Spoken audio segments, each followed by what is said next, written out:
Bonjour à tous. Pour obtenir une seule recette sur notre page recipedetail.page.ts, nous aurons besoin de notre recipe ID que nous obtenons en tant que segment dynamique sur notre chemin présent dans notre fichier approuting.module.ts. Donc on revient dans notre recipedetail.page.ts où nous pouvons utiliser une stratégie Angular par défaut dans laquelle nous obtenons des informations sur l'itinéraire activé avec constructor private activated route et l'importer avec import activated route from Angular router qui est un objet que vous pouvez utiliser dans votre ng onInit this.activatedroute.parammap pour regarder ensuite votre parammap qui est un peu complexe mais qui signifie finalement une carte de tous les paramètres que cette route reçoit et les paramètres sont ces segments d'URL dynamiques. Donc ce n'est pas un objet avec tous ces segments mais plutôt un soi-disant observable. Les observables sont essentiellement des objets auxquels vous pouvez vous abonner pour obtenir des données, qu'il s'agisse de données ponctuelles comme lorsque vous envoyez une demande HTTP ou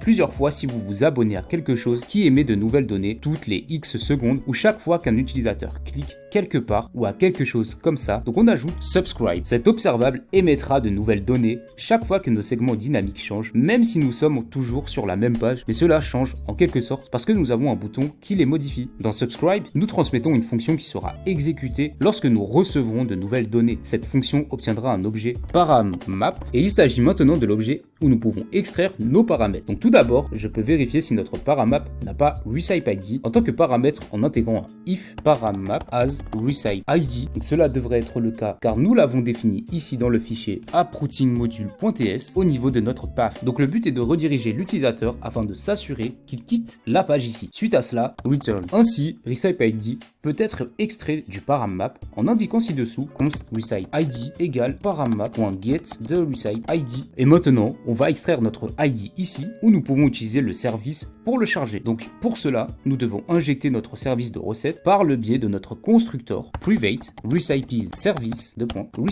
service. Bien sûr, vous devez également importer le service de recette avec import recipes service from recipes.service. Donc on peut récupérer notre recette en effectuant en dessous de notre constante this.recipes service.get recipe entre parenthèses recipe ID. Maintenant, ceci retournera une seule recette et pour l'utiliser dans le template, nous devons la stocker dans une propriété de notre classe ici, juste en dessous de export, en la nommant loaded recipe.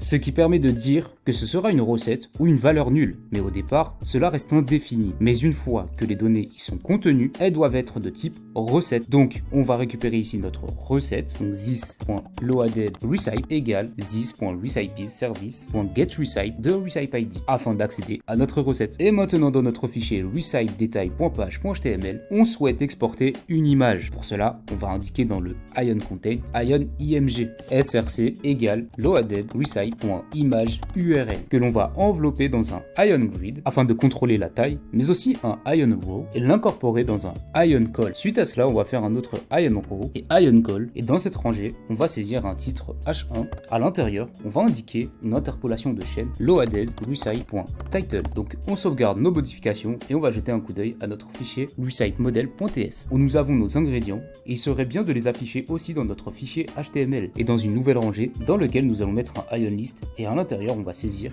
ion item ng4 égale let ig of loaded recipe.ingrédient afin de passer en revue l'ensemble des ingrédients en ajoutant une boucle et en dessous on va pouvoir saisir IG. Pour obtenir un résultat, nous allons aussi modifier notre service et saisir un seul égal dans cette fonction car il n'y a pas d'opérateur logique. C'est une déclaration. Maintenant, nous allons sauvegarder et on va observer le résultat apporté. Rappelez-vous que nos identifiants de nos recettes sont R1 et R2. Par conséquent, si on ajoute à la barre d'URL R1, nous devrions charger la recette 1 avec l'ensemble des détails. Donc on obtient ce résultat, le style n'est pas trop mal. On peut faire quelques ajustements, bien sûr, mais on veut s'assurer que notre titre n'indique pas le détail de la recette, mais indique en réalité le nom de cette recette chargée. Donc on revient dans notre fichier HTML, dans notre ion title, et on va saisir loaded recipe.title. Et on va ajouter un color primary dans notre ion toolbar. Et si on sauvegarde et on regarde ce que ça donne, cela ne semble pas trop mal. Nous allons maintenant centrer ici le titre et nous allons nous assurer que notre image ici, donc cette colonne dans laquelle elle se trouve, n'a pas de remplissage. Donc on revient sur notre page HTML et à la balise H1, nous pouvons la centrer avec une balise HTML center. Mais on ne veut pas uniquement centrer le texte. Sur notre ion call comportant l'image, on ne veut pas de remplissage. Donc dans le ion call, on va indiquer